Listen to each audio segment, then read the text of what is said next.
pagbabalik at pagsubaybay sa aming Wake and Bake. Ngayon ay tutungo tayo sa pangalawang episode. Dito natin malalaman ang totoong kwento sa likod ng maingay at madugong issue ng war on drugs. Ngunit bago tayo magsimula, tanong lang audience, napanood niyo na ba ang episode 1? Importanteng panoorin mo at pakinggan mo ang mga pinag-usapan namin sa episode 1 para buong mong maintindihan ang pag-uusapan namin ngayon at sa huling episode.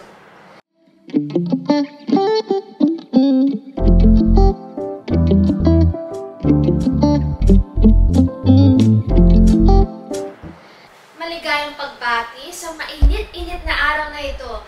Ako si Hannah Lasquite, ang inyong host, at makakasama natin ngayon sina Waki Medina at Katrina Cabalar.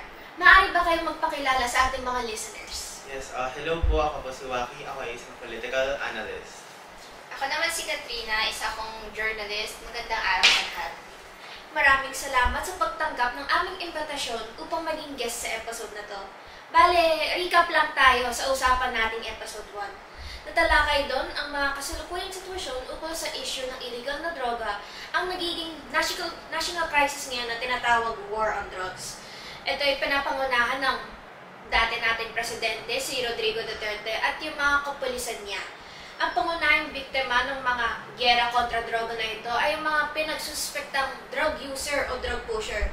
Nabanggit doon na ang media sa iba't ibang plataforma ang nagiging tulay upang mailabas ang tunay na istorya sa likod ng mga marahas ng pangyayari. Pero, ano ba ang totoong kwento sa likod ng war on drugs? Himayan natin ang bawat kwento nito at pangunahan natin ang tanong na anong tokhang at anong nakapaloob sa mga regulasyon at utos nito?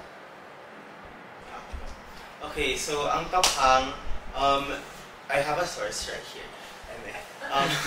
So ang tokhang, ayon sa nakababasa ko dito, ay mula sa salitang Bisaya kung saan ang tok ay tutok o katok at ang hang ay hangyo o baghimo. Ang nangyayari sa operasyon ay basically like, ang nangyayari sa operasyon ay sa tokhang, kakatok sila sa mga bahay ng mga sinususpetsya nilang drug user, kakatok yung mga polis o kaya mga inutusan ni Duterte, na kumatok sila sa mga bahay, tapos sila ay kakausapin bilang babala at para na rin hingkayatin ng mga ito na pumasok sa rehabilitasyon o kaya naman ay tinatawag nilang bahay pagbabago o reformation center.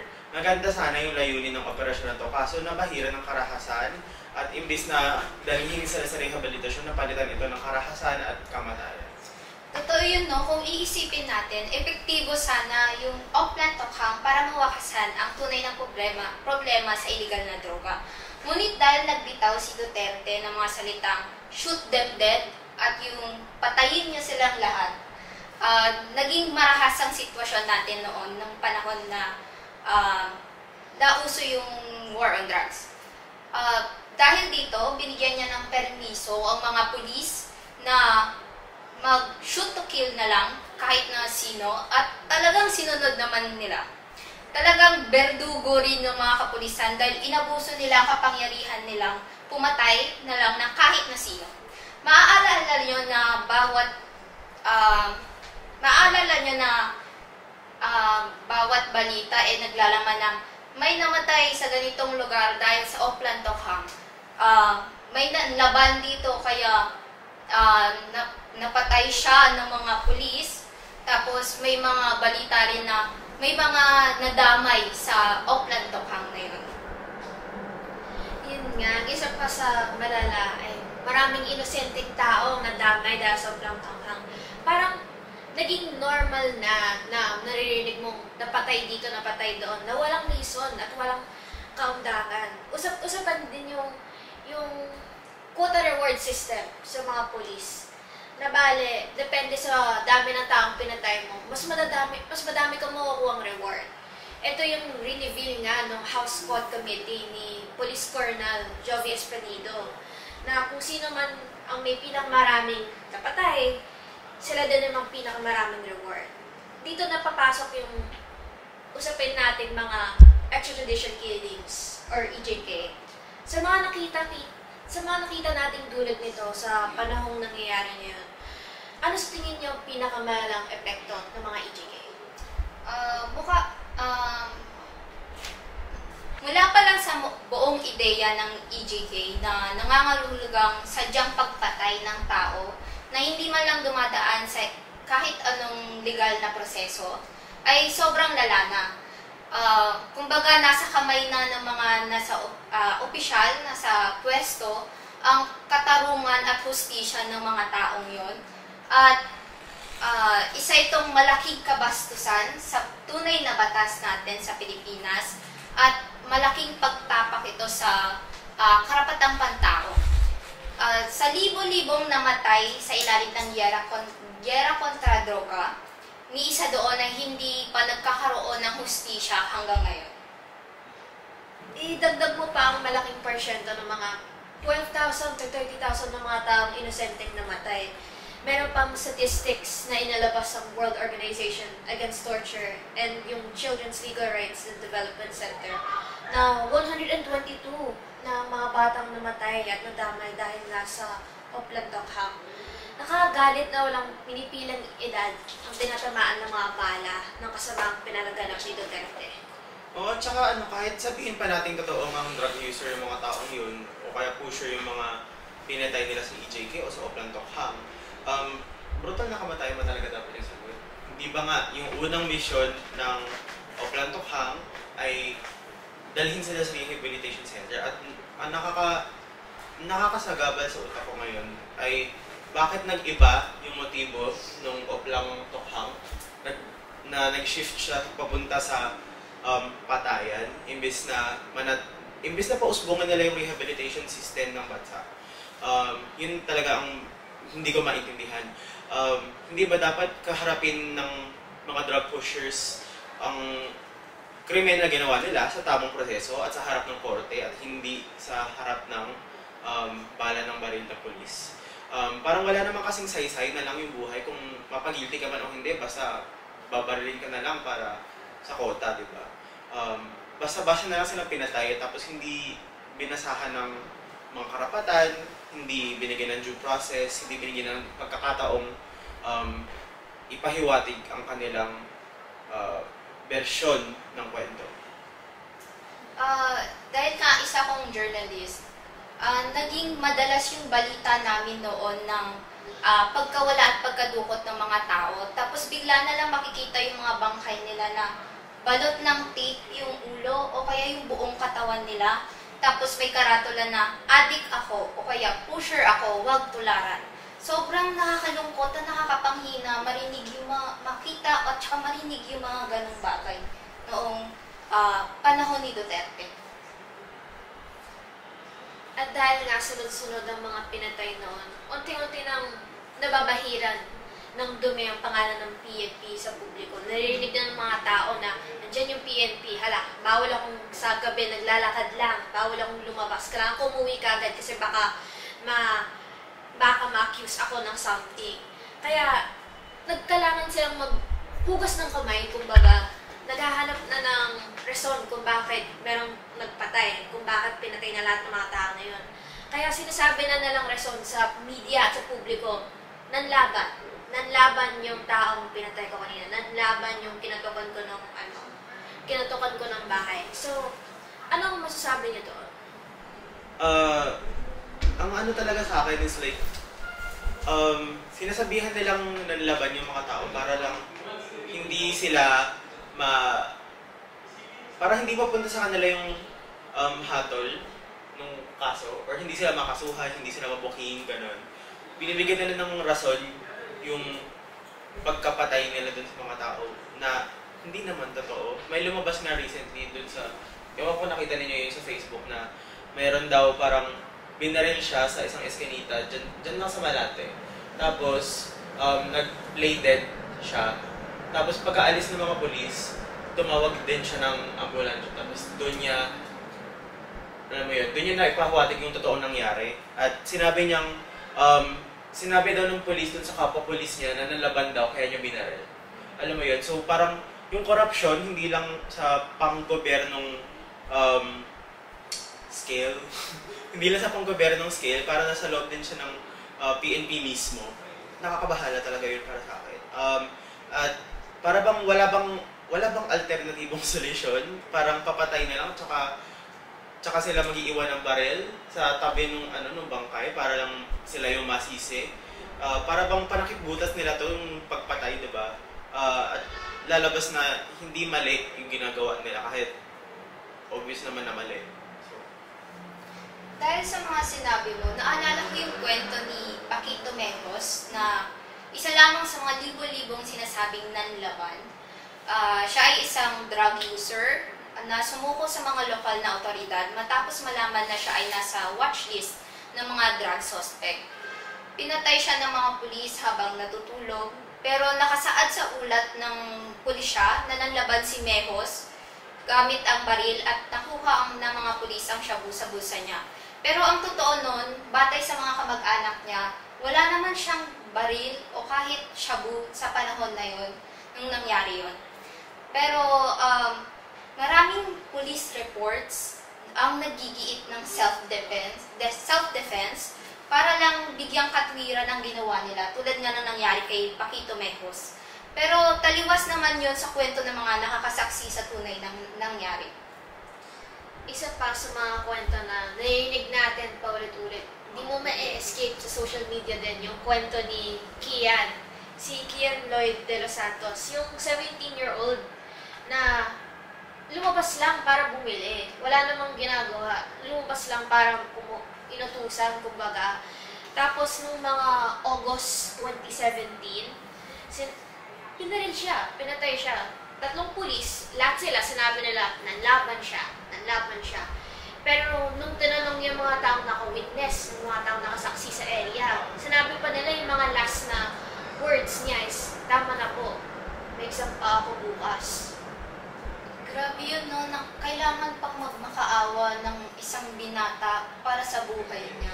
Talagang nakakaawa yun. ano yun, parang lumapit lang sa kanya yung police tapos kinorder siya, ganun.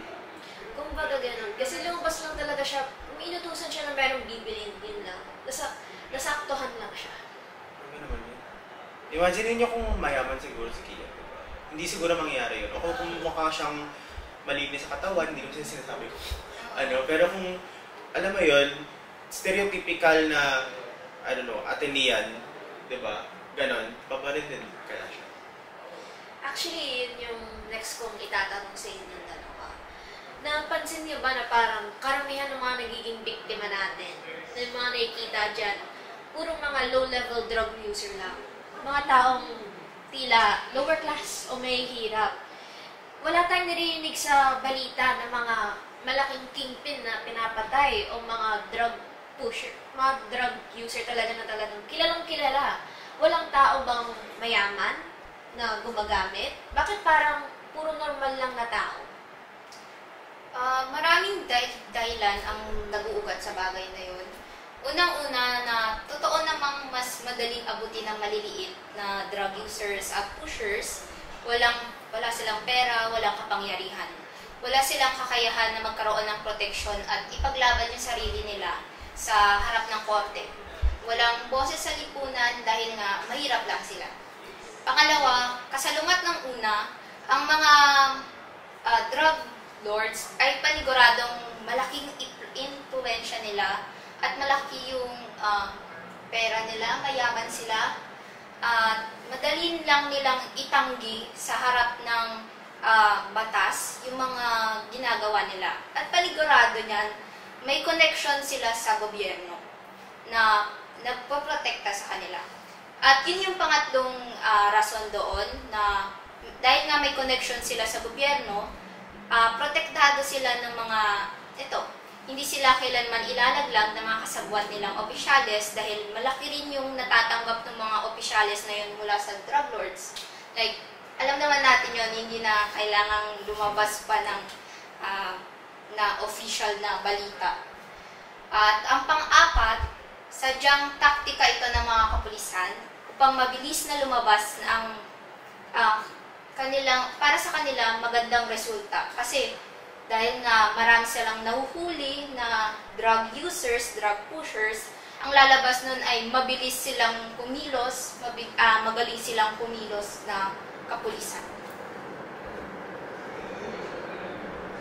dahil nga yung war on drugs dito sa Pilipinas, actually naging na siyang international na balita.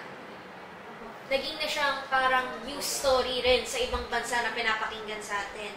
And of course sa atin, halos hindi na tayo makagising na di natin narinig na may bagong namatay, na may bagong balita. So, paano nga nabago ang war ng drugs, ang sitwasyong political, economical, at panlipunan natin? Yung war on drugs, imbis na, kung babalikan natin yung original na motibo ng programa, hindi talaga siya war, hindi siya giyera. Rehabilitation program siya kung tutuusin. At imbis na ang mangyari ay lumapit yung mga tao sa kapulisan upang ma-rehabilitate yung kanilang mga sarili, sila ay natakot. Nabalot ng matinding takot ang mga masa at pangamba sa kaligtasan ng mga buhay nila sa 6 na taong pamumuno ni Duterte. Hindi naligtas ang bawat kalye para sa iba't ibang mga individual na walang kakayahang ipaglaban yung kanilang sarili. Unang-una dyan, nag-udyok din ang mga karahasan at opresyong ito sa masa, lalo na sa mga kabataan na lumaban at humanay sa lansangan o kaya magprotesta. Kabilaan ng mga isinasagawang protesta at mobilisyon ng mga National Democratic Mass Organization or NDMO upang ilaban ang karapatang pantao ng mga Pilipino. Pangalawa, hindi rin ligtas ang panahon ng war on drugs sa mga politiko mula sa oposisyon tulad lamang ni Leila de Lima o Leila na nangungunang kritiko ni Duterte. Siya ay pinakulong at pinatawan ng mga kasong wala namang matibay na ebidensya at gawa-gawa lamang. At ngayon nga, meron tayong pinaka-recent na news break. Si Duterte na hanapan ng warrant of arrest ng ICC, pinadala na siya doon sa Hague. So, noong March 11 lang yun, pinadala na siya. Tapos nakalagay nga sa warrant of arrest niya, hindi lang yung war on drugs, yung mga namatay sa war on drugs, yung pinapapunta nila sila doon. Pinapunta din siya doon dahil sa Davao Death Squad. Sinasabi na, allegedly, siya daw yung leader ng Davao Death Squad, na halos the same lang yung ginawa sa mga namatay dahil sa EJK. So, nakita na natin international na yung issue na to. Literal, nadala na siya sa ibang bansa. So, ano kaya yung ibig sabihin na to para sa Pilipinas? Ang ibig sabihin nito ay maaari nang parusahan ang demonyong si Duterte at ang iba pang matataas na opisyal na sangkot sa EJK. So, ayun, para sa mga krimen laban sa sangkatauhan na kanilang ginawa at iniutos gaya ng tinukay ng ICC. Masasabi natin tagumpay ito para sa ating lahat bilang mga Pilipino. At ayun, sana tayo magdiwang. Sarap namnamin ng tagumpay diba? na to ngayon. No? At i-consider natin to na reset button sa hustisya ng Pilipinas. Tama. Kahit pa unang hakbang pa lamang ito, nakaka-proud na agad dahil naabot na natin ang ganitong pagkakataon. Kumbaga, unti-unting nararamdaman nga ang hustisya na sinabi mo para sa lahat ng mga biktima sa ilalim ng pamamahala ni Duterte. At dito na rin nagwawakas ang episode na to. Maraming salamat, Joaquin Medina. Maraming salamat, Katrina Cabalar, sa nagiging makabuluhang talakayan natin. Maraming salamat. Maraming salamat. At sa ating mga tagapanood at tagakinig, sana ay naging mas malalim ang kaalaman at pag-intindi nyo sa paksa ng war on drugs. Sana ay palagi kayong maging mapanuri sa mga pangyayari sa loob ng ating bansa at pairaling natin ang tamang moralidad at prinsipyo sa buhay. Salamat sa panonood at pakikinig. Subaybayan ang aming huling talakayan.